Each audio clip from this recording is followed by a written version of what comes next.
नमस्कार। पुनः समस्त को ग्राम्य जीवन पदचिन्ह को स्वागत करुच्ची। ग्रामांचल रे अनेक कथा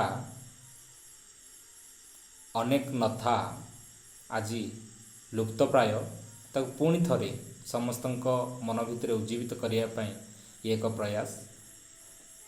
बेले बेले संपर्क रे छिटा लगे, जो संपर्क एत निबिड़ता भितर सब बांधि जाए, जहाँकि कह जाए दिगंत विस्तारी संपर्क सूत्रे बांधि अछ आज मते, जेते चाहिए भी छिंडाइवाई छिंडाई पारुनी सते। परंतु बेले बेले कौन हुए ना से संपर्क रे एमती एक छिटा लगे जहाँ मनीष को नीरव कर दे था। बेले बेले नीरवता जीवन रो सबुठारु बड़ चित्कार पलटि जाए।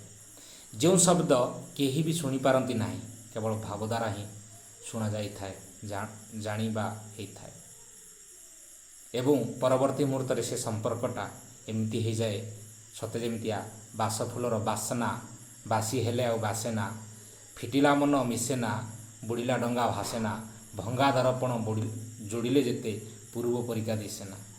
सते गोटे बास फूल माने जो फूलर बासना अच्छी से बासी हो जाए, से बासना फूलर बासी रे कौन सी बासना न थाए, सते कुआड़े से बासना उड़ी जाई थाए। ठीक से परी बासी हेले बासेना, फिटिला मन मिसेना, जो मन थरटे फिटी जाई थाए से मन आउ मिसवाटा भारी कष्टकर व्यापार परिणत हो जाई थाए।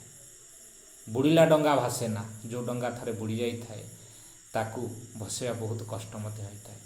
एवं भंगा दर्पण जोड़िले जेते पूर्व परिका दिसेना। गोटे दर्पण को भांगी दिया जीवो, तापरे ताकू जेते कौनसी प्रकार फेबिक्विक अठा लगाओ ना, से सुंदर चेहरा आउ दिशबनी, सते जेमिति मुह भी एक विभिन्न प्रकार चित्र विचित्र भाव में देखा जाउथुवो। तेणु जो संपर्क छिटा लगे ये प्रवाद को गाँ गहली कह जाए। आशा करुच्ची ए ग्राम्य जीवन संस्कृति को आम पुणी थे मन पकईवा, एमती प्रवाद को आम भितर उज्जीवित करवा। नमस्कार।